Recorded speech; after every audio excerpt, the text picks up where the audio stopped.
Jawabannya bahwa dalam perkembangan perkara, hasil olah TKP yang kami lakukan dan menurut pendapat ahli yang kami dapatkan, menunjukkan bahwa tidak adanya kasualitas pengemudi, mengingat dari hasil penyelidikan kedua motor semata-mata keluar dari jalur sendiri, sehingga belum dapat dipastikan apakah penyebab motor keluar jalur sendiri dan membentur tembok sehingga meninggal dunia. Namun saat itu kuasa hukum korban justru menyampaikan bahwa adanya informasi tindakan keji pada saat kejadian laka lantas. Terdapat penganiayaan dengan cara si pengemudi mobil mundur mobilnya lalu turun dan menendang korban yang sudah terkapar. Kemudian kuasa hukum korban meminta adanya keadilan atas kejadian tersebut. Yang disampaikan ini juga kemarin disampaikan pada saat Zoom mau RJ di Pak Kadari. Menyikapi hal ini, penyidik kami tetap bersifat objektif dan profesional. Penyidik melakukan pencarian bukti baru supaya terang faktanya benar tidaknya adanya informasi yang disampaikan oleh paman korban yang penasihat hukumnya tadi. Setelah penyelidik mendapatkan bukti baru berupa rekaman CCTV, didapatkan fakta baru. Yang pertama adalah bahwa tidak ada peristiwa penganiayaan sebagaimana disampaikan oleh kuasa hukum tadi. Jadi kasus yang disampaikan katanya ada penganiayaan itu tidak ada. Namun penyidik juga mendapatkan 2 CCTV dalam peristiwa laka lantas. Terlihat dari 2 rekaman CCTV bahwa dari sudut depan terjadi kecelakaan, terlihat bahwa motor tidak berada di luar jalur, melainkan sudah berada di jalurnya. Namun terjadi pemepetan hingga tersinggol keluar jalur dan akhirnya ditabrak dari belakang sehingga terbang dan terpental dari motornya. Kemudian adanya 2 temuan CCTV tersebut, penyidik meminta pendapat ahli dengan hasil bahwa menurut pendapat ahli kausa meninggalnya kedua korban adalah sebab ditabrak dari belakang dengan kecepatan tinggi, sehingga selain motornya terbang, kedua korban juga turut terpental dari motornya dan menabrak tembok. Demikian halnya merupakan sebuah hubungan kasualitas yang menyebabkan fatalitas sebagaimana dimaksud dalam rumusan delik pidana Undang-Undang Lalu Lintas Angkutan Jalan, yakni antara benturan dari belakang sebuah mobil yang dikendari secara tidak wajar dengan motor korban yang berada di dalam jalurnya.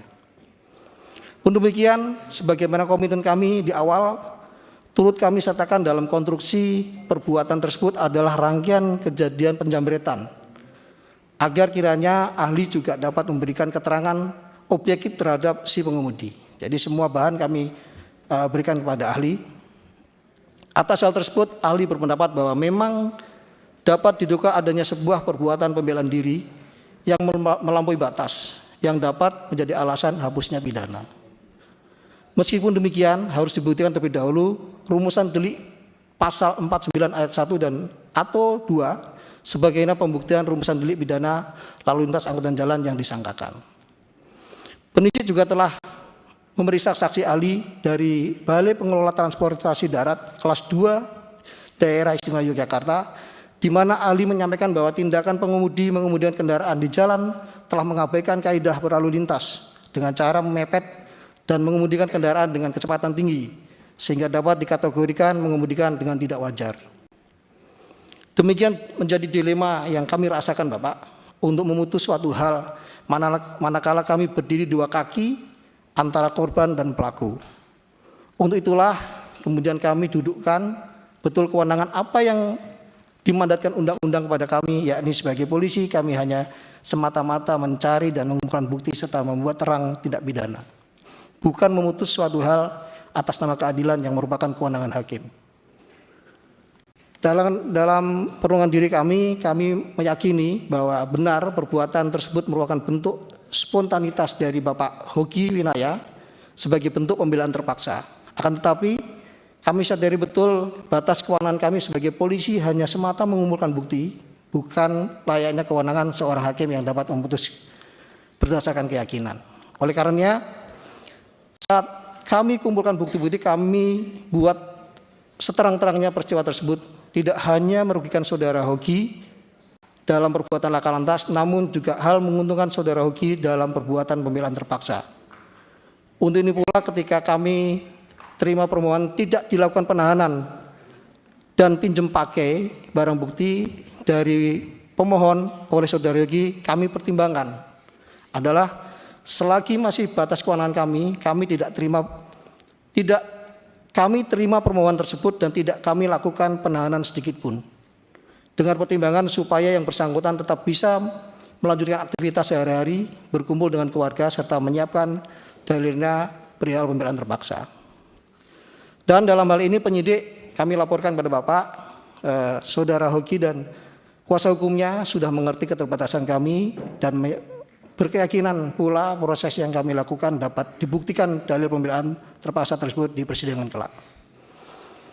Izin kami laporkan sepanjang proses penyidikan ini pula kami sudah mencoba berbagai upaya agar masing-masing pihak mau bertemu dan melakukan mediasi dalam rangka terselesainya perkara ini dengan berdasarkan keadilan restoratif. Namun pada upaya ini belum berujung pada bertemunya para pihak, yang mana meskipun penyidik sudah mencoba menginisiasi pertemuan tersebut dengan mengirimkan kontak kuasa hukum satu sama lain, akan tetapi masing-masing pihak terkesan saling menunggu siapa yang duluan karena merasa memiliki pembenaran sendiri. Pada tahap ini pula dapat kami sampaikan bahwa pada saat itu kami terkendala atas batasan kewenangan yang kami miliki sebagai diatur dalam Perpol 8 tahun 2021 yang hanya dapat menerima permohonan namun tidak boleh menawarkan. Demikian terbatasnya kewenangan yang kami miliki, padahal penting bagi seorang polisi untuk dapat menawarkan keadilan restoratif kepada para pihak terkait mengingat kompleksitas dinamika di lapangan yang polisi temukan sehari dalam pelaksana tugas, Bapak. Bukan perkara ini saja.